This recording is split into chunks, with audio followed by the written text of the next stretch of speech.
जीवनात ठेचा खाल्ल्या की समजदारपणा येतो आणि जेवणात ठेचा खाल्ला की तृप्तीचं ढेकर येतो. असं तृप्तीचं ढेकर आणणारा आपण ओल्या हरभऱ्याच्या सोल्यांचा आज ठेचा बनवणार आहे. हा ठेचा बनवणं खूप सोपं आहे आणि खूप पटकन होतो. त्यात फक्त कष्टाचं काम काय, हरभऱ्याचे दाणे सोलणे. दाणे सोलून घ्यायचे आणि तव्यावरती भाजायला ठेवायचे. ते भाजतायत तोपर्यंत बाजूला कांदा चिरून घ्यायचा.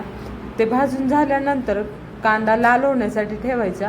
कांदा लाल होतो तोपर्यंत हे हरभऱ्याचे जे दाणे आपण भाजून घेतले होते हे दाणे ना रगडून घ्यायचे. हे मिक्सरला लावायचे नाही, कारण आपण सोलायला खूप कष्ट घेतलेले आहेत, तेवढे कष्ट रगडायला लागत नाही. रगडल्यानंतर त्याच्याशी बारीक बारीक कोवळे कोवळे जे कण असतात ना, ते दाताखाली आले ना, त्यांची चव खूप छान लागते. त्यामुळे छानपैकी रगडून घ्यायचं. रगडताय तोपर्यंत लसूण देखील रगडून घ्यायचं. लसूण रगडून झाल्यानंतर त्या कांदा लाल झालाय का, त्या लाल झालेल्या कांद्यात थोडंसं तेल टाकायचं. तेल टाकल्यानंतर जिरे, मोहरी, रगडलेला लसूण, हळद, हिंग, लाल तिखट, मीठ टाकायचं आणि परतून घ्यायच्या.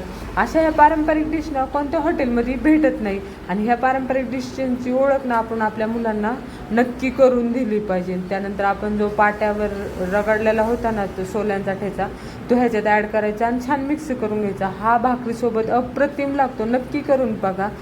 धन्यवाद.